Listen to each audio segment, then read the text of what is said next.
Hello hello.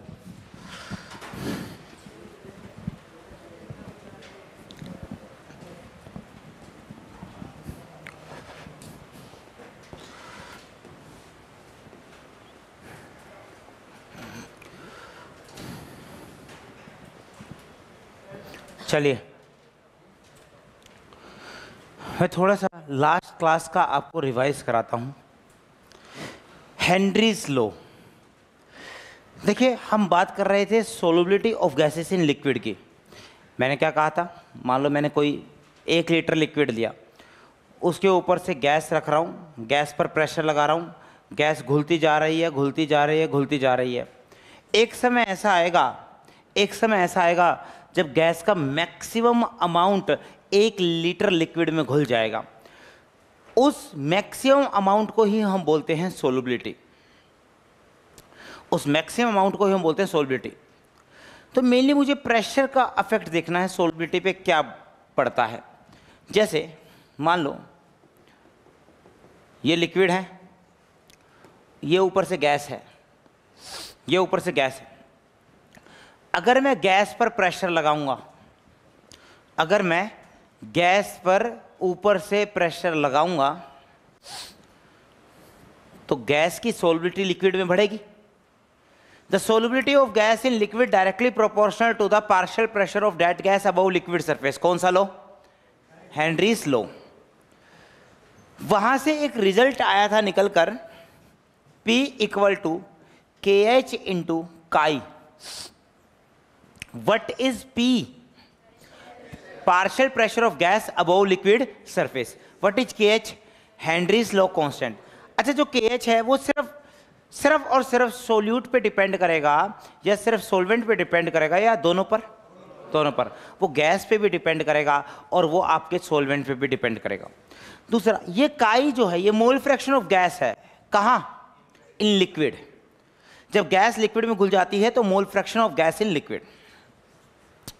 Partial pressure of gas above liquid surface, Henrys law constant, and this is mole fraction of gas in liquid.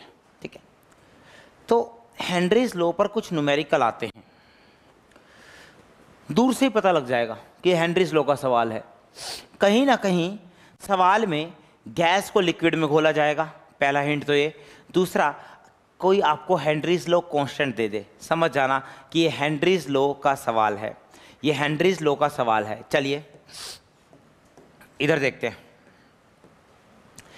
If N2 gas is bubbled through, यह is bubbled through water. N2 के bubbles water में है या water से निकल रहे हैं।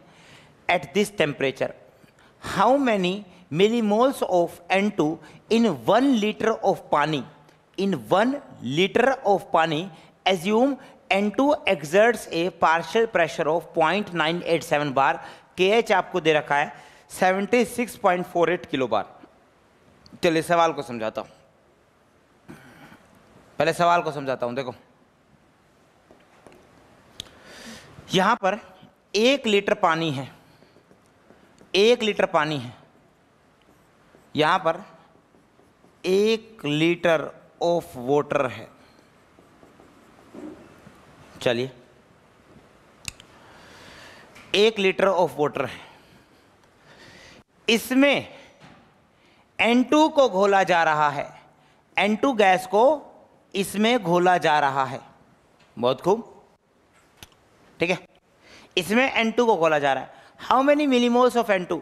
ये जो N2 गैस को जो घोला जा रहा है, इसके कितने मिलीमोल्स हैं 1 लीटर पानी के अंदर? मतलब N2 गैस की आपको क्वांटिटी बतानी है, मिलीमोल्स बताने हैं इस 1 लीटर पानी के अंदर।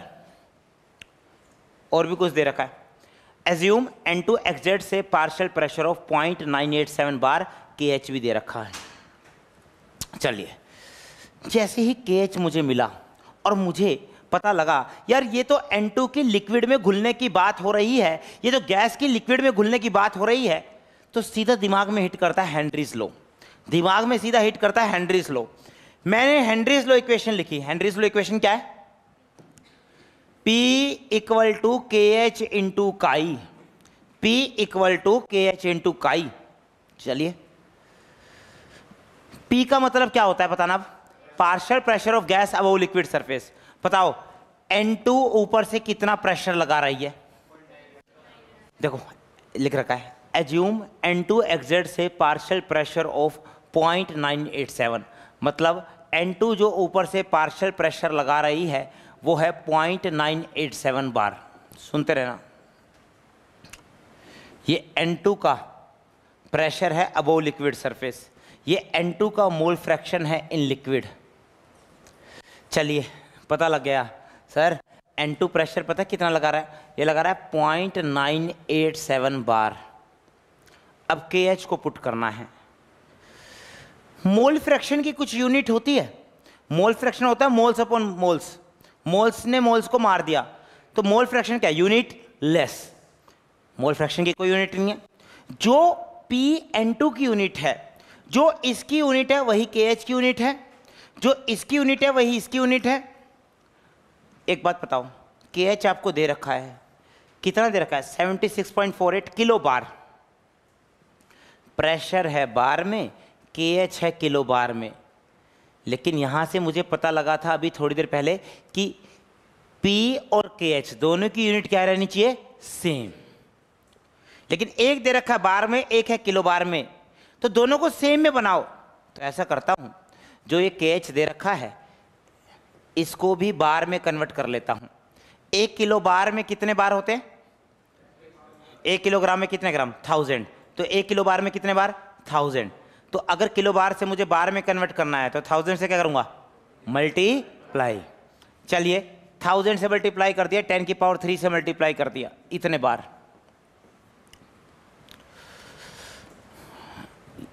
76.48 इंटू 10 की पावर 3 बार। अच्छा एक बात बताओ, सवाल में आपको N2 के मिलीमोल्स निकालने हैं, सवाल में आपको N2 के मिलीमोल्स निकालने हैं। N2 के मिलीमोल्स किस टर्म में छिपे हुए हैं? Partial pressure of N2, KH, या मोल fraction of N2? Mole fraction of N2। N2 के जो मोल्स है या मिलीमोल्स हैं वो इस टर्म में छिपे हुए हैं। अब यह है मोल फ्रैक्शन ऑफ N2, इसको मोल्स ऑफ N2 की टर्म में पुट करो। सुनना,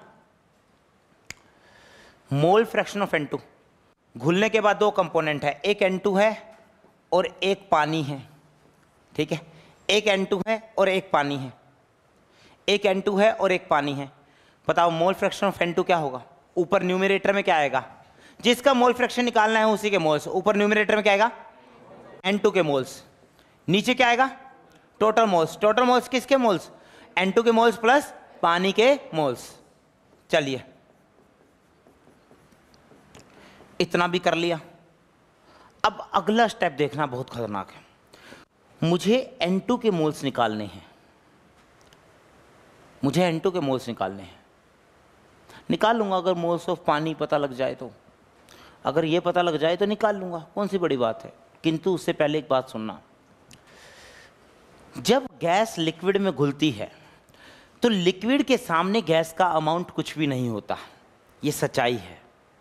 मेरी बात सुनना, मैं क्या कह रहा हूं। जब गैस लिक्विड में घुल जाती है तो वैसे गैस लिक्विड में घुलेगी तो लिक्विड का रूप धारण कर लेगी, लेकिन जो भी गैस घूमेगी लिक्विड के अंदर वो इस लिक्विड के अमाउंट के सामने कुछ है ही नहीं। गैस का अमाउंट लिक्विड के सामने नेग्लिजिबल है। ऐसा क्यों? क्योंकि भाई लिक्विड में गैस का जो अमाउंट है घुलता तो है लेकिन बहुत कम घुलता है। वास्तविकता है, जैसे आप कंटेनर में पानी ले रहे हो तो ऊपर से जो ऑक्सीजन उसके अंदर घुलेगी वो बहुत कम अमाउंट में घुलेगी। अब मैं दोनों की मात्रा को कंपेयर करने लग गया, एक ये पानी लूं और मैं कहूं इसके अंदर जो ऑक्सीजन घुली है एक उसकी मात्रा, दोनों को कंपेयर करने लगा तो असल में जो ऑक्सीजन की मात्रा इसके अंदर घुली है वो इस पानी की मात्रा के सामने कुछ है ही नहीं। जो ऑक्सीजन की मात्रा है उसको पानी की मात्रा के सामने मैं नेग्लेक्ट कर सकता हूँ। सेम उसी प्रकार कोई भी गैस लिक्विड में घुलती है तो उसकी गैस की मात्रा लिक्विड के सामने कुछ है ही नहीं। तो बताओ N2 के मोल्स की पानी के मोल्स के सामने कोई औकात नहीं है। N2 के मोल्स की पानी के मोल्स के सामने कोई औकात ही नहीं है।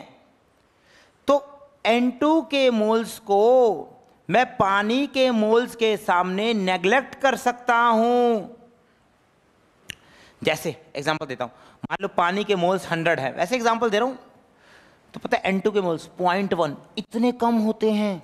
एग्जांपल दे रहा हूँ, अगर पानी के मोल्स 100 तो N2 के 0.1, अरे क्या औकात है, इस N2 को रास्ते से हटा ही दो ना। एक बड़ी सी वैल्यू प्लस छोटी सी वैल्यू लगभग इक्वल टू बड़ी सी वैल्यू। एक बड़ी सी वैल्यू में मैं छोटी सी वैल्यू ऐड करूंगा, क्या बड़ी वैल्यू को कोई फर्क पड़ेगा? नहीं, कोई खास फर्क पड़ने वाला नहीं है। तो अगर कोई खास फर्क नहीं पड़ने वाला तो मैं, सुनना ध्यान से, N2 के मोल्स प्लस H2O के मोल्स, ये छोटी सी वैल्यू, ये बड़ी सी वैल्यू, ये लगभग पानी के मोल्स के ही बराबर होगा। ये लगभग पानी के मोल्स के ही बराबर होगा। चलिए, इतनी बात समझ में आती है। और अगर इतनी बात समझ में आती है तो ये इक्वेशन देखो क्या बन गई, 0.987 76.48 इंटू 10 की पावर 3। आगे N2 के मोल्स अपॉन पानी के मोल्स। N2 के मोल्स को पानी के मोल्स के सामने नेगलेक्ट कर दिया, ख़त्म कर दिया, ख़त्म। चलिए, बहुत खूब, आगे बढ़ते हैं। सर मुझे मिलीमोल्स ऑफ N2 निकालना है। अरे मोल्स ऑफ N2 तो निकालो, मोल्स ऑफ N2 आ जाएंगे, बस हमें क्या पता लग जाए, मोल्स ऑफ पानी। मोल्स ऑफ पानी के बारे में क्या पता है? पानी के बारे में आपको क्या पता है? पानी का वॉल्यूम पता है?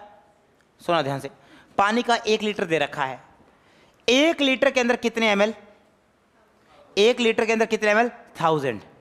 1 लीटर के अंदर 1000 ml, 1000 ml पानी है। यार क्या एक बात बताओ, पानी की डेंसिटी क्या होती है? 1 ग्राम पर ml। 1 ml में 1 ग्राम, 1 ml में 1 ग्राम, बताओ पानी का 1000 ग्राम है। 1 ml में 1 ग्राम, पानी का 1000 ml है, 1000 ml में कितने ग्राम? 1000। अगर पानी की डेंसिटी 1 है तो दोस्तों 1000 ml में 1000 ग्राम ऑफ पानी, कोई दिक्कत नहीं। एक तरीके से पानी का मास पता लग गया। पानी का क्या पता लग गया? मास। अगर पानी का मास पता लग गया तो क्या मोल्स निकाल सकते हो? यस। मोल्स क्या होता है? Moles equal to mass upon molar mass, और पानी का मोलर मास तो सब जानते हैं। तो यहां देखो, इस इक्वेशन को एक बार और लिखता हूं, 0.987, देखते रहिए, 76.48 मोल्स ऑफ N2, सॉरी 10 की पावर 3 मोल्स ऑफ N2। नीचे अब देखो भाई, मोल्स ऑफ पानी किसके बराबर होगा? मास अपॉन मोलर मास। मास पानी का कितना है? 1000। अच्छा, मोलर मास बता दो, 18। पानी का मोलर मास है 18। अब दोस्तों यहां से मैं मोल्स ऑफ N2 निकाल सकता हूं। अगर मोल्स ऑफ N2 निकालना है, अगर मोल्स ऑफ N2 निकालना है, इसको ले जाओ ऊपर, 0.987 1000 अपॉन 18, और इसको ले जाओ नीचे 76.48 इंटू 10 की पावर 3। क्लियर है? जब इस वैल्यू को सोल्व करोगे, जब इस वैल्यू को सोल्व करोगे तो ये आपका आएगा ये वाला फैक्टर। इस 10 की पावर 3 को हटा दो, 10 की पावर 3 ऊपर जाके क्या बन जाएगी? 10 की पावर -3। और बाकी जो भी लिखा है ये, इसको सोल्व करोगे तो आपका आएगा 0.715। अच्छा, ये मैंने क्या लिखे हैं? ये N2 के मोल्स या मिलीमोल्स? ये अभी क्या लिखे? अभी निकाले क्या है? एक बात आओ, मोल फ्रैक्शन में मैं क्या डालता हूं? मोल्स या मिलीमोल्स? मोल्स। ये मैंने मोल्स निकाले हैं, ये मैंने क्या निकाले हैं? मोल्स। लेकिन एग्जामिनर ने आपसे क्या पूछा है? मिलीमोल्स। 1 मोल में कितने मिलीमोल? जैसे 1 मीटर में कितने मिलीमीटर? 1000। तो 1 मोल में कितने मिलीमोल्स? 1000। तो भाई जो भी मोल्स आए हैं, मिलीमोल्स निकालने के लिए, मिलीमोल्स निकालने के लिए इसको 1000 से डिवाइड या मल्टीप्लाई, बताओ ये मोल्स हैं, अगर मिलीमोल्स निकालने हैं तो 1000 से मल्टीप्लाई या डिवाइड, मल्टीप्लाई, तो इसको मल्टीप्लाई कर दिया। जब इसको 1000 से मल्टीप्लाई करेंगे, लो 1000 से मल्टीप्लाई कर दिया तो ये इससे कट जाएगा, ये आ जाएगा 0.715 मिलीमोल्स। ठीक, ये सवाल इतना भी सरल नहीं था। पहली चीज मैंने क्या ध्यान में रखी पता है, कि इन दोनों की यूनिट क्या होनी चाहिए, सेम। प्रेशर ऑफ N2 और KH की यूनिट बिल्कुल सेम होनी चाहिए। पहली चीज ध्यान में रखी। अगर एक ATM में हो एक बार में हो तो बड़ी दिक्कत हो जाएगी। दोबारा से, ठीक है, देखो कह रहा है N2 गैस को पानी में घोल रहा है, N2 के बबल्स निकल रहे हैं, बबल्स जा रहे हैं, N2 गैस को पानी में घुलने की बात हो रही है। ठीक है, हेनरीज लॉ कांस्टेंट भी दे रखा है। ये तो तय हो गया, हेनरीज लॉ इक्वेशन लगाएगा। हेनरीज लॉ इक्वेशन क्या होती है, pressure of gas equal to KH into mole fraction of gas in liquid, लगा दिया। क्या प्रेशर ऑफ गैस दे रखा है, क्या ये दे रखा है पानी के ऊपर N2 कितना प्रेशर लगा रही है, यस, कितना 0.987, मैंने 0.987 पुट कर दिया। फिर मैंने KH देखा उठा के, यार KH तो किलो बार में है, लेकिन मोल फ्रैक्शन यूनिट लेस है। प्रेशर और KH की वैल्यू क्या होनी चाहिए, यूनिट क्या होनी चाहिए, सेम। वैल्यू तो अलग अलग हो सकी है, यूनिट सेम होनी चाहिए। अगर ये बार में पुट कर रहा है तो KH भी बार में पुट करना पड़ेगा। तो भाई ये किलो बार में है, पहले तो मैंने इसको बार में कन्वर्ट कर दिया। मोल फ्रैक्शन को क्या लिखा, moles of N2 upon total moles.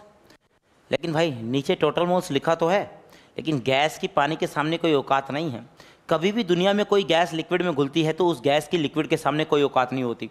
ये गैस के N2 के मोल्स पानी के सामने नेग्लिजिबल है, नेग्लिजिबल। तो इसको रास्ते से हटा दिया, इसको रास्ते से हटा दिया, बस अब तो N2 के मोल्स आ जाएंगे। क्या पता लग जाए, पानी के मोल्स। पानी के मोल्स पता लगाने, पानी के बारे में इंफॉर्मेशन देखी, क्या लिखा है, 1 लीटर ऑफ पानी, 1 लीटर में कितने ml, 1000। और मुझे पता है पानी की डेंसिटी 1 है, तो मैंने पानी का मास निकाल लिया। 1 ml में 1 ग्राम, 1000 ml में 1000 ग्राम। और जैसे ही 1000 ग्राम आया, 1000 ग्राम पानी आया, तो तुरंत मैंने मास से क्या निकाल लिए, मोल्स। पानी के मोल्स कितने होंगे, 1000 ग्राम अपॉन इसका पानी का मोलर मास 18, 1000 अपॉन 18 निकाल लिए। यहां से N2 के क्या आ गए बताओ, N2 को यहाँ क्या आ गए, मोल्स या मिलीमोल्स, मोल्स। फिर मिलीमोल्स के लिए मैंने 1000 से क्या कर दिया, मल्टीप्लाई। दो चीज़ें हैं जो आपको दिमाग में हमेशा सेट रखनी है, मैं बताता हूँ क्या। पहली बात तो ये, जब भी इस फॉर्मूले का इस्तेमाल करोगे तो प्रेशर और KH की यूनिट सेम होनी चाहिए। अगर प्रेशर ATM में है तो KH भी ATM में, अगर ये बार में है तो ये भी बार में, अगर ये mmHg में है तो ये भी mmHg में। दूसरी बात, जब हम लिखते हैं मोल फ्रैक्शन को तो गैस की मात्रा को नेग्लेक्ट कर दो, वो पानी के सामने कुछ है ही नहीं, खत्म कर दो उसे। तो मैंने N2 के मोल्स को पानी के सामने खत्म कर दिया। ठीक, ये वाला, ये दूसरी इंपॉर्टेंट बात है इस तरह के सवाल को करने के लिए। पहली बात क्या है उदित, पहली इंपॉर्टेंट बात बताओ, प्रेशर और KH की यूनिट क्या रखोगे, सेम। और दूसरी, जब नीचे टोटल मोल्स लिखा है तो गैस के मोल्स को लिक्विड के मोल्स के सामने नेग्लेक्ट कर दोगे, सवाल हो जाएगा। ऐसे बहुत से सवाल आते हैं, काम यही करना पड़ता है, काम यही करना पड़ता है। इन दो चीज़ों का ध्यान रखना, कभी सवाल गलत नहीं होगा। उतारो।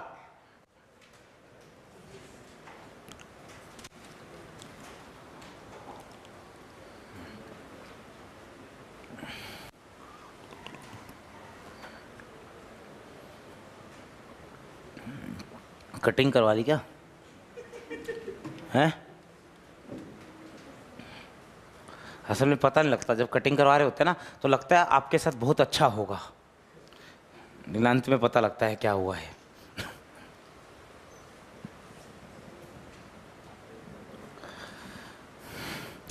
सरदार जी हो गए एग्जाम, कैसे हुए, रिजल्ट आ गया?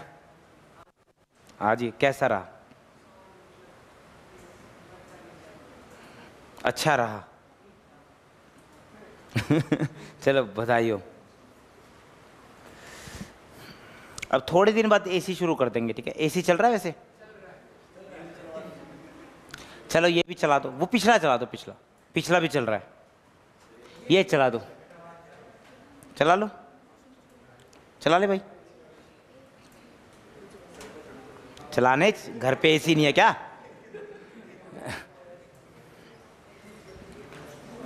ये तो ऐसे कह रहा है पता नहीं जैसे कोई बड़ी सी मशीन चलानी हो। अरे आजकल तो घर पे एसी होगा।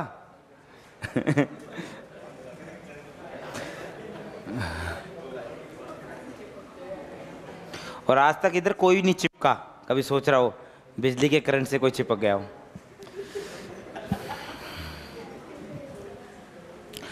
पवनी आप जो भी बीच में आए हैं, जो न्यू स्टूडेंट्स हैं, वो सॉल्यूशन का वन शॉट ले लेना श्वेता मैम से, ठीक है? अभी मैं ग्रुप में भी सेंड कर दूंगा। क्या आप सब ग्रुप में ऐड हो चुके हो? जितने भी न्यू स्टूडेंट्स थे सब ऐड हो चुके हो? पावनी आप, ठीक है? और इधर से सब ग्रुप पे ऐड हो चुके? ठीक, ग्रुप पे सेंड करता हूँ, उतारिए।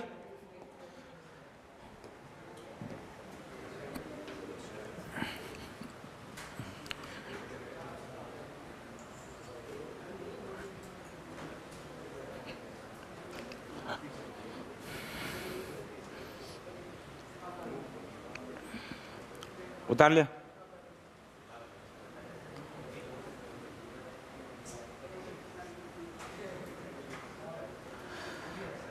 चलिए ये सवाल देखिए, क्या लिख रखा है? The partial pressure of ethane, ethane एक गैस होती है, उसका partial pressure over A saturated solution containing 6.56 into 10⁻⁻² of ethane is 1 बार। कह रहा है कि अगर सैचुरेटेड सॉल्यूशन के अंदर इतना इथेन का ग्राम है, इतने ग्राम ऑफ इथेन है, तो बताइए अगर इतने ग्राम इथेन हो तो कितना प्रेशर होगा? मेरी बात सुनो, जब इथेन का इतना ग्राम है तो ऊपर से प्रेशर लग रहा है 1 बार, 1 बार, ठीक है? आपको बताना है अगर सॉल्यूशन के अंदर इथेन का इतना ग्राम होगा तो ऊपर से कितना प्रेशर लगेगा, तो ऊपर से कितना प्रेशर लगेगा, ये सवाल है। यार एक चीज तो ये समझनी है सर, यहां पर एक तो प्रेशर की बात हो रही है और एक मास ऑफ गैस की बात हो रही है। सर हम बात तो करते हैं लेकिन मोल फ्रैक्शन ऑफ गैस की बात करते हैं। अगर आपने हेनरीज लॉ देखा हो तो हेनरीज लॉ में आप क्या लिखते हो? P equal to KH into chi. What is chi? Mole fraction of gas in liquid. और अगर मैं इस मोल फ्रैक्शन को भी खोल दूं तो ये किसके बराबर? मोल्स ऑफ गैस, नीचे टोटल मोल्स। लेकिन आपको पता है टोटल मोल्स तो कहने की बात है, नीचे जब गैस के मोल्स प्लस लिक्विड के मोल्स करोगे तो गैस के मोल्स की तो कोई औकात नहीं होगी, तो नीचे एक तरीके से आप लिक्विड के मोल्स ही लिख सकते हो। चलिए कोई बात नहीं।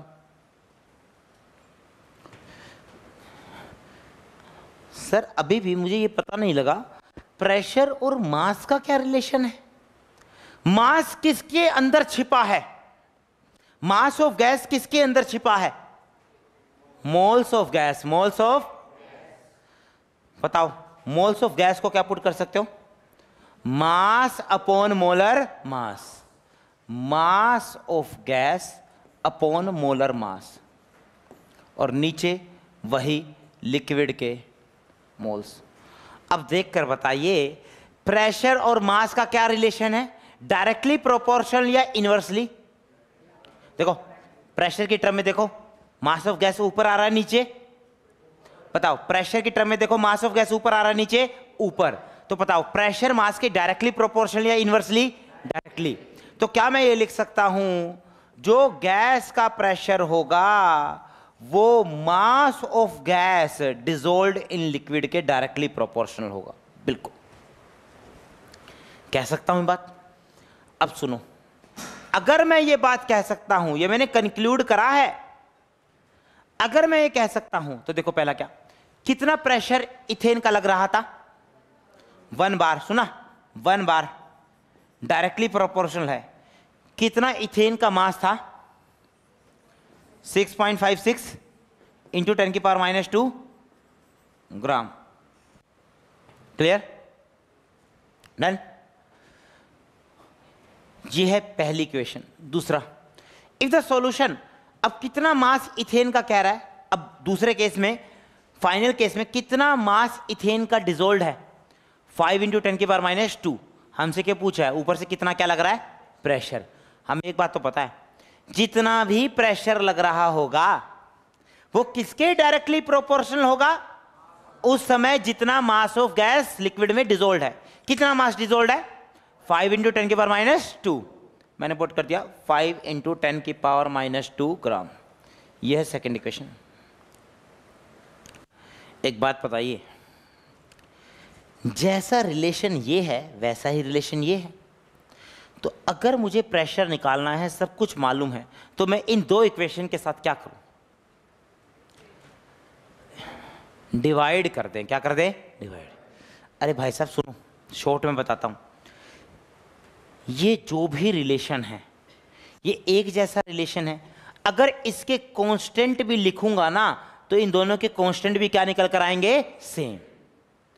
तो इन दोनों को डिवाइड करूंगा, कांस्टेंट कांस्टेंट तो कटने ही है।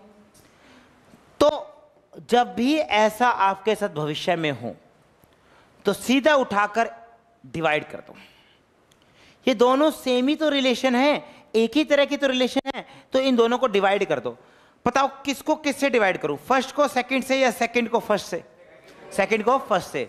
निकालना चाहता हूं प्रेशर P, तो सेकंड के फर्स्ट से करो ताकि सेकंड में जो भी आ रहा है वो ऊपर रहे। तो देखो सेकंड को फर्स्ट से करोगे, P/1 बार, इधर लेफ्ट में P/1 बार इक्वल टू, इधर आ जाओ, सेकंड को फर्स्ट से करा, 5 इंटू 10⁻², 5 इंटू 10⁻² अपॉन 6.56 इंटू 10⁻²। लो कर दिया डिवाइड। डिवाइड करते ही ये इससे कटा, 10⁻² ने 10⁻² को मारा। प्रेशर निकालना है तो एक बार को ऊपर ले जाओ, 5/6.56 इंटू 1 बार, कितनी वैल्यू आई, वेरी गुड, जो वैल्यू आई वो आई 0.76 यूनिट क्या प्रेशर की, बार।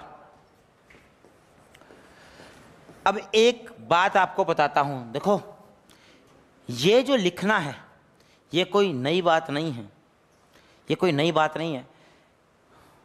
सोलबिलिटी ऑफ गैस प्रेशर के डायरेक्टली प्रोपोर्शनल है। मैंने वैसे स्टैंडर्ड हेनरीज लॉ इक्वेशन में सोलबिलिटी को किससे बताया था, मास, मोल्स या मोल फ्रैक्शन, मोल फ्रैक्शन। मैंने सोलबिलिटी को किससे बताया था, मोल फ्रैक्शन।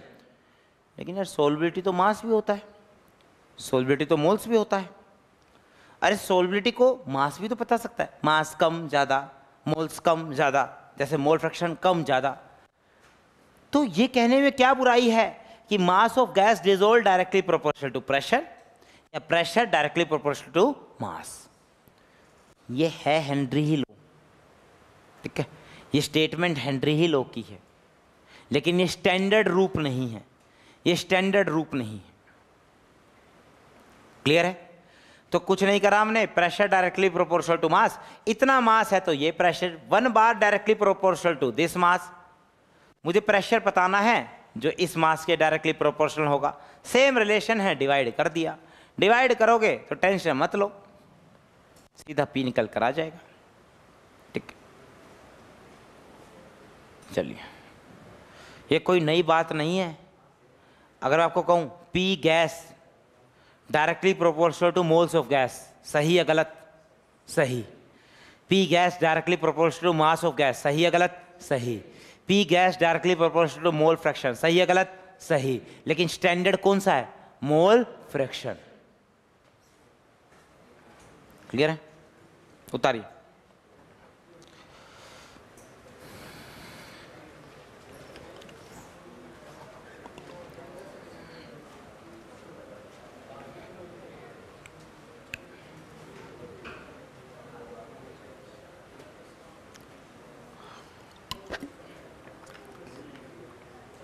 जो 11th में नहीं पढ़ रहा था ना, मन लगा लो, ठीक है, मन लगा लो पढ़ाई में। आगे का रास्ता बहुत कठिन हो जाएगा। मैं आपको बता रहा हूँ लोग क्या गलती करते हैं 12th में आने के बाद। 3-4 चैप्टर ना पढ़ाई नहीं करते, 3-4 चैप्टर पढ़ते ही नहीं है। 5th और 6th चैप्टर शुरू होता है, अगस्त सितंबर आता है तो थोड़ा सा सीरियस होने की कोशिश करते हैं। फिर उनके दिमाग में हमेशा टेंशन रहती है, बैकलॉग रह गया, बैकलॉग रह गया, वो 4 चैप्टर रह गए। वो 4 चैप्टर को करने की कोशिश करेंगे। जैसे सॉल्यूशन चल रहा है, इलेक्ट्रोकेमिस्ट्री कराएंगे, उसको करने के चक्कर में जो प्रेजेंट में मैं करवा रहा हूँ उस पर ध्यान नहीं देंगे, वो भी तबाह हो जाएगा, पुराना भी, सब तबाह। ठीक है, ऐसा लोगों के साथ होता आ रहा है। 2-3 साल से मैं देख रहा हूँ स्टूडेंट्स काफ़ी डिस्ट्रैक्टेड है। जब से कोरोना आया ना, जब से ये ज़्यादा दिक्कत हो रही है। आप ये हमेशा सोचोगे, मान लो ऐसा भी हो ना, मैंने सारे चैप्टर पढ़ा दिए, मैं आखिरी चैप्टर पढ़ा रहा हूँ, आप ये सोचोगे आप टॉप मारोगे, आप सोचोगे ऐसे मन में ख्याल आएंगे। लेकिन वो संभव नहीं है जब तक आपकी पढ़ाई में कंटिन्यूटी नहीं है, रेगुलरिटी नहीं है, वो हो ही नहीं सकता। यार एक इंसान डेली पढ़ रहा है और आप सोच रहे हो 3-4 महीने बाद आप पढ़ाई शुरू करोगे, कैसे compete करोगे उसके साथ? ठीक है, तो सबसे अच्छा अवसर होता है डेली का डेली पढ़ना। आज जो मैंने करवाया वो आज ही कर लिया, इवन पूरा चैप्टर कंप्लीट हुआ तो उसका 2-3 बार रिवीजन कर लिया विदिन 2-3 वीक्स। जितना जल्दी जल्दी रिवीजन करोगे, हर रोज का रोज पढ़ोगे, उतना सही रहेगा, वरना एक समय के बाद आपको सबको प्रॉब्लम होगी। फिर आखिर में कहोगे सर इंपॉर्टेंट क्वेश्चन बता दो, ये बता दो। ठीक है, आजकल ना थोड़ा सा जो एग्ज़ाम है आता तो इजी है, लेकिन थोड़ा सा स्टैंडर्ड होकर आ रहा है। जैसे कोरोना के बाद वाला जो साल था उसमें बड़ा आसान आया था, अब दोबारा से थोड़ा सा स्टैंडर्ड एग्ज़ाम आ रहा है। तो आपकी कंसेप्ट्स की क्लैरिटी होनी चाहिए, क्लास में जो मैं चीज़ पढ़ाता हूँ आपके दिमाग में फिट होनी चाहिए, कंसेप्ट्स आने चाहिए। ये नहीं कि सीधे सवालों के रट्टे मार लिए, कोई रट्टाफिकेशन नहीं चलता। जो रियल एग्ज़ाम है उसमें सिर्फ कंसेप्ट चलते हैं, और जिसको कंसेप्ट्स आते हैं ना उसको एग्ज़ाम बहुत आसान लगता है, बहुत आसान। उतार लिया। 11th में तो कर दी थी आपने गलती, बहुत लोगों ने कर दी थी, 12th में मत करना।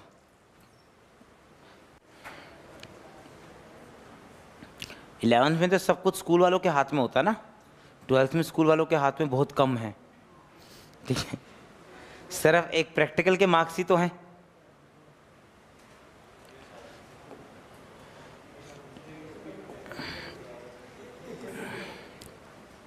चलिए बिल्कुल शांत, सामने देखिए, आवाज नहीं किसी तरह की। नेक्स्ट कंसेप्ट है वेपर प्रेशर ऑफ लिक्विड। मैंने एक कंटेनर बनाया, कंटेनर में मैंने लिक्विड लिया, कोई भी लिक्विड ले सकता हूं, पानी, अल्कोहल, जो तुम्हें अच्छा लगता है। पानी अच्छा लगता है पानी ले लो, अल्कोहल अच्छा लगता है अल्कोहल ले लो। अब देखो, जो ये लिक्विड होगा, एक मॉलिक्यूल तो लिक्विड के होते हैं जो बिल्कुल अंदर की तरफ होते हैं, ये मॉलिक्यूल्स अंदर की तरफ है, ये बल्क में मॉलिक्यूल्स हैं, बल्क में।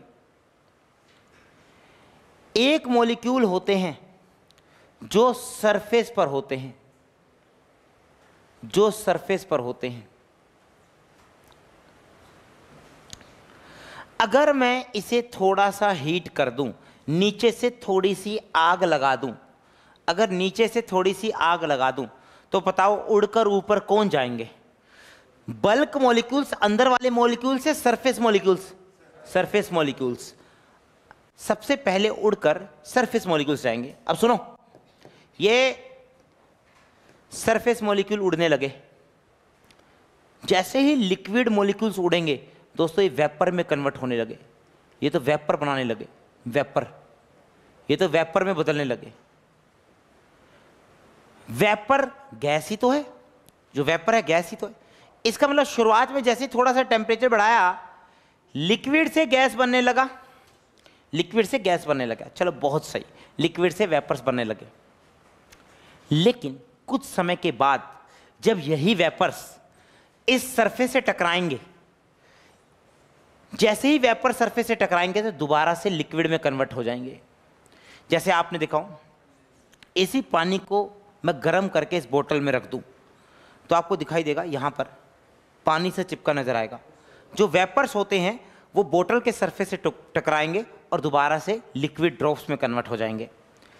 कुछ समय के बाद जब वेपर्स बन गए तो वेपर्स सरफेस से टकराए तो दोबारा से लिक्विड बनने लगा, दोबारा से लिक्विड बनने लगा। अब देखो दो काम हो रहे हैं। पहला काम क्या हुआ, लिक्विड से गैस, फिर जैसे ही वेपर्स टकराकर लिक्विड में बदले तो वेपर से लिक्विड मतलब गैस से लिक्विड, उल्टा काम भी शुरू हो गया, लिक्विड से गैस, गैस से लिक्विड। कैसा प्रोसेस है, रिवर्सिबल या इरिवर्सिबल? रिवर्सिबल। शुरुआत में किसकी रफ्तार ज्यादा है, लिक्विड से गैस या गैस से लिक्विड? लिक्विड है। शुरुआत में जब टेम्परेचर बढ़ाया तो भाई गैस तो थी नहीं, वेपर्स तो थे ही नहीं, लिक्विड से गैस बन रहा था, इसकी रफ्तार ज्यादा थी। लेकिन कुछ समय के बाद किसकी रफ्तार बढ़ने लगी, गैस से लिक्विड। एक समय ऐसा आता है जब लिक्विड से गैस की, गैस से लिक्विड की फॉरवर्ड और बैकवर्ड की रफ्तार क्या हो जाती है, सेम। और जब फॉरवर्ड और बैकवर्ड की रफ्तार सेम हो जाती है तो ऐसे पॉइंट को क्या बोलते हैं, इक्विलिब्रियम। ऐसे पॉइंट को इक्विलिब्रियम बोलते हैं। एक समय आएगा जब इक्विलिब्रियम आ जाएगा और इक्विलिब्रियम पर बहुत शांति रहती है, इक्विलिब्रियम पर बहुत शांति रहती है, सब कुछ रुका हुआ नजर आता है, ऐसा लगता है कुछ हो ही नहीं रहा। बाहर से देखोगे ना, बाहर से देखोगे तो इक्विलिब्रियम पर ऐसा नजर आएगा ना तो लिक्विड से वेपर बन रहे ना ही वेपर से लिक्विड, लेकिन असल में दोनों काम हो रहे होते हैं। बस बात पता क्या है, जितने वेपर्स बनते हैं उतने ही खत्म हो जाते हैं, जितना लिक्विड वेपर से आता है उतना ही वो इवोपरेट हो जाता है। फॉरवर्ड और बैकवर्ड की रफ्तार सेम हो जाती है, जिससे हमें ये महसूस होता है जैसे कुछ नहीं चल रहा लेकिन अंदर दोनों ही चीजें चल रही होती हैं। ऐसे इक्विलिब्रियम को क्या बोलते हैं, डायनेमिक्स इक्विलिब्रियम। जब अंदर ही अंदर सब कुछ चल रहा हो और बाहर से दिखने में रुका हुआ नजर आए, जब अंदर ही अंदर सब कुछ चल रहा हो और बाहर से देखने में रुका हुआ नजर आए। वेपर्स बन भी रहे हैं हर पल दोस्तों, लिक्विड से वेपर बन रहे हैं, हर पल वेपर से लिक्विड बन रहा है, लेकिन फिर भी बाहर से नजर आने में ऐसा लग रहा है जैसे कुछ हो ही नहीं रहा, रुका हुआ। जब इक्विलिब्रियम आ जाएगा, सुनो, मान लो इक्विलिब्रियम आ गया, उस समय कुछ तो इधर वेपर्स होंगे। जब इक्विलिब्रियम आ जाएगा कुछ तो इधर वेपर्स होंगे, और जो भी वेपर्स होंगे, यार वेपर्स एक तरह की गैस है, वेपर्स एक तरह की गैस है, जो भी वेपर्स होंगे, जो भी गैस होगी वो अपना प्रेशर लगाएगी। क्या लगाएगी, प्रेशर। उसी प्रेशर को दोस्तों बोलते हैं वेपर प्रेशर। उसी प्रेशर को क्या बोलते हैं, वेपर प्रेशर। कहने का मतलब क्या है, इक्विलिब्रियम आने पर इधर जो भी वेपर्स हैं वो जो भी प्रेशर लगाएंगे उससे बोलेंगे वेपर प्रेशर। देखो नीचे क्या लिखा है, vapour condenses to form liquid. बिल्कुल भाई, जब लिक्विड से वेपर बनते हैं वो कंडेंस होकर लिक्विड बनता है। कुछ समय के बाद after some time attains equilibrium. The pressure exerted by vapors above liquid surface, the pressure exerted by vapors above liquid surface at equilibrium is called vapor pressure।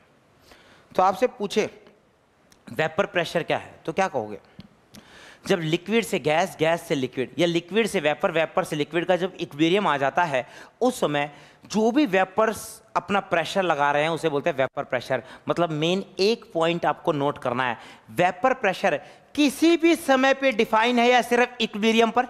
Equilibrium पर। वेपर प्रेशर सिर्फ equilibrium पर define है, ध्यान रखना है, ठीक है। अब कहते हैं फैक्टर्स अफेक्टिंग वेपर प्रेशर। आप खुद ही बता दोगे आप, भरोसा रखिए अपने आप पे भरोसा करो, ठीक है। देखो, अगर मैं टेम्परेचर के साथ छेड़खानी करूं, मान लो मैं टेम्परेचर इंक्रीज कर दूं। टेम्परेचर इंक्रीज कैसे कर सकता हूं, नीचे से इसे जला दो, नीचे से इसे हीट करना शुरू कर दो। मैंने हीट करा। अगर मैं इसे हीट करूंगा तो क्या होगा, क्या बनेंगे, लिक्विड से क्या बनेंगे, वेपर्स। पहले भी कुछ वेपर्स होंगे लेकिन अब लिक्विड से और वेपर्स बनेंगे। अगर लिक्विड से और वेपर्स बनेंगे, अगर वेपर्स की गिनती बढ़ जाएगी तो उनके द्वारा लगाया हुआ प्रेशर भी क्या होगा, इंक्रीज या डिक्रीज, इंक्रीज। तो अगर मैं टेम्परेचर को इंक्रीज करता हूं, ध्यान से सुनना, अगर मैं टेम्परेचर को इंक्रीज करता हूं तो दोस्तों वेपर प्रेशर भी इंक्रीज होने लगता है। ठीक है, जैसे जैसे तापमान बढ़ाऊंगा, जैसे जैसे तापमान बढ़ाऊंगा, आग लगाता चलूंगा, उतने लिक्विड से वेपर ज्यादा बनेंगे, जितने ज्यादा वेपर्स बनेंगे उतना उनका प्रेशर ज्यादा आएगा। तो वेपर प्रेशर टेम्परेचर पर डिपेंड करता है। लेकिन सुनना, बड़ा की पॉइंट बताता हूं, ये है एक्स एक्सिस पर टेम्परेचर, ये है वाई एक्सिस पर वेपर प्रेशर।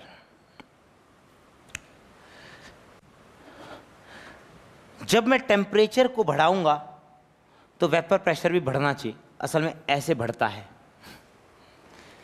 ये स्ट्रेट लाइन कर्व नहीं है, ये पैराबोला है, एक तरह का ये पैराबोला है।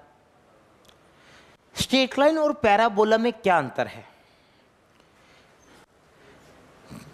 जैसे टेम्परेचर को मैंने इंक्रीज करा तो किसमें वेपर प्रेशर ज्यादा इंक्रीज होगा, स्ट्रेट लाइन वाले में या पैराबोला में? पैराबोला वाले में। ज्यादा रफ्तार से तो पैराबोला में चढ़ रहा है, स्ट्रेट लाइन में तो ऐसा जाएगा, धीरे धीरे ऐसे बढ़ेगा, पैराबोला में एकदम से ऐसे बढ़ेगा। तो ऐसा क्यों हो रहा है? जैसे जैसे मैं टेम्परेचर बढ़ा रहा हूं वेपर प्रेशर ऊंचाइयां छू रहा है।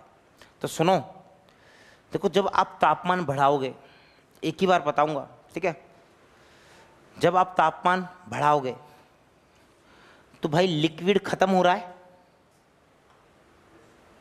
लिक्विड खत्म हो रहा है, बिल्कुल, वेपर्स बन रहे हैं, कोई बात नहीं। लेकिन आप तापमान तो वैसे ही बढ़ा रहे हो।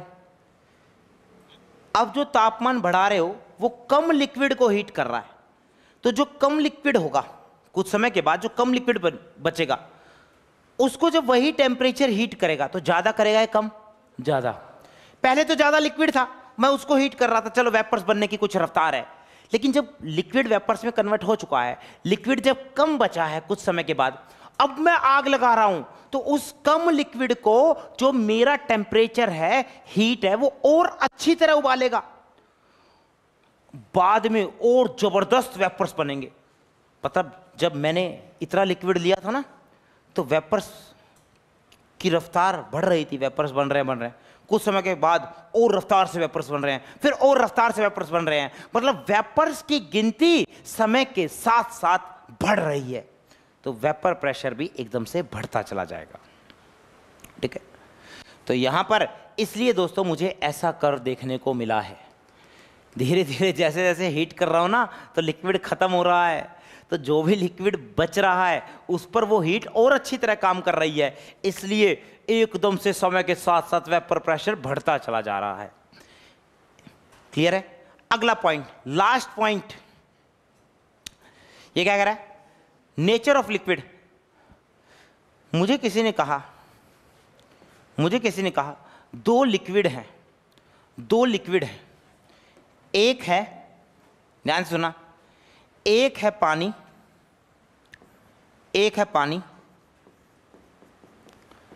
और एक है benzene.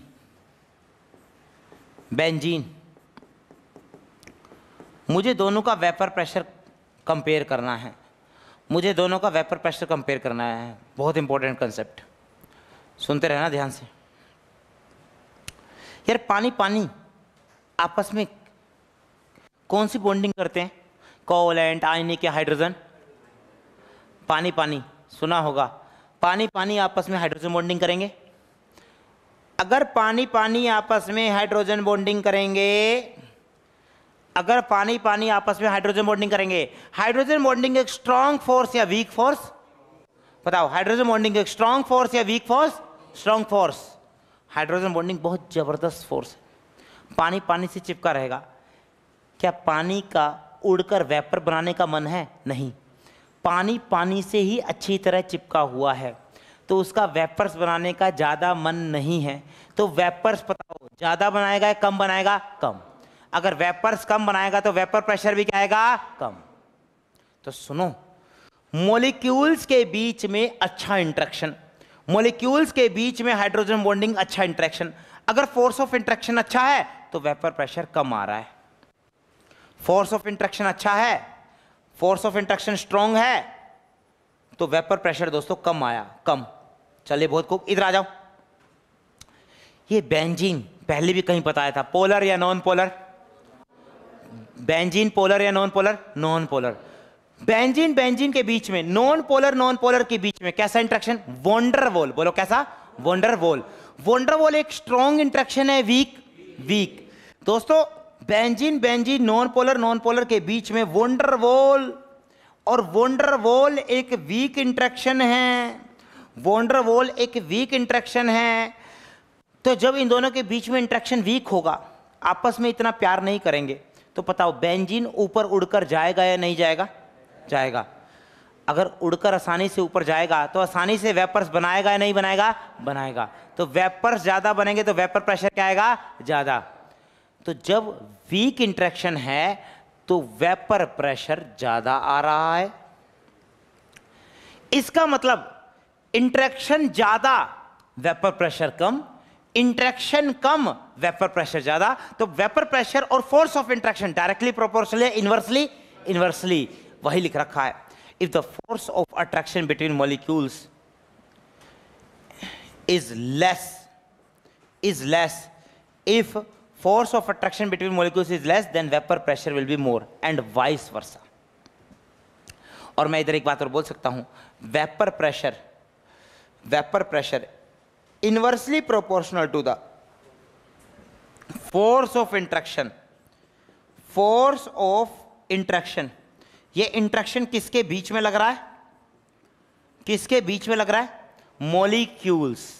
Force of interaction between molecules,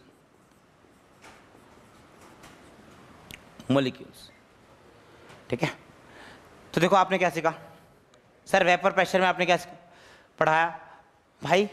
अगर आप लिक्विड को लोगे, लिक्विड वेपर में जाएगी, वेपर लिक्विड में जाएगा। एक समय के बाद आएगा जब लिक्विड से वेपर और वेपर से लिक्विड बनने की रफ्तार क्या हो जाएगी? सेम। उस समय इक्विलिब्रियम आ गया।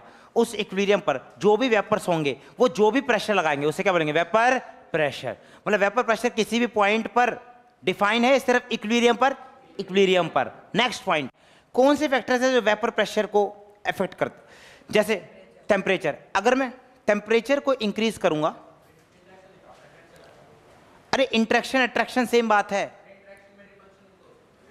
हाँ लेकिन वो तो हमें पता है ना, हम सिर्फ अट्रैक्शन देख रहे हैं, मॉलिक्यूल्स का सिर्फ अट्रैक्शन देख रहे हैं, रिपल्शन की तो हम बात ही नहीं कर रहे। इंट्रैक्शन का मतलब होता दोनों है, लेकिन यहाँ पर फोर्स ऑफ इंट्रैक्शन लिख दिया तो वो अंडरस्टूड है, अट्रैक्शन की बात कर रहे हैं। देखो जो भी वेपर्स बनेंगे वो इस बात पर निर्भर करते हैं कि इनके बीच में प्यार कितना है, सिर्फ अट्रैक्शन कितना है। तो इधर इंट्रैक्शन का जो मतलब है वो अट्रैक्शन ही है, ठीक है। चलिए अगर मैं तापमान को बढ़ाऊंगा तो वेपर ज्यादा बनेंगे, वेपर प्रेशर बढ़ेगा। तो देख लो टेम्परेचर के बढ़ाने पे वेपर प्रेशर बढ़ रहा है। When temperature increases vapour pressure also increases. उसके बाद नेचर ऑफ लिक्विड, अगर लिक्विड के अंदर मॉलिक्यूल के बीच में इंट्रैक्शन जबरदस्त है, तो वेपर्स कम बनेंगे, वेपर प्रेशर कम आएगा। इंट्रैक्शन अच्छा, वेपर प्रेशर कम। इंट्रैक्शन कम, वेपर प्रेशर ज्यादा। तो vapour pressure is inversely proportional to force of interaction between molecules, ठीक है। उतारिए, साथ के साथ उतार लिया। अच्छा कितना पीछे करूं? बहुत पीछे या थोड़ा सा पीछे? ये उतार लिया, ये उतार लो।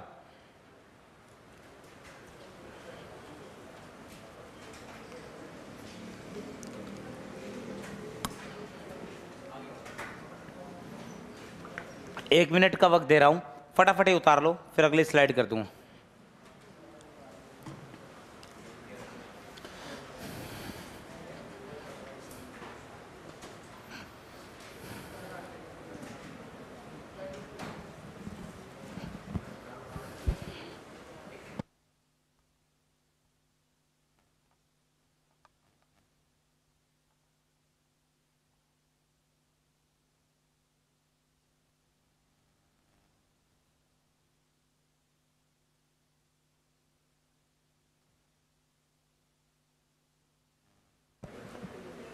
बिल्कुल आराम आराम से, जितना अच्छा लिखोगे ना, क्या पता अगले साल आपके ही नोट्स दिए जाएं जूनियर्स को, जो आपके जूनियर्स आएंगे, जो सबसे अच्छा लिखेगा।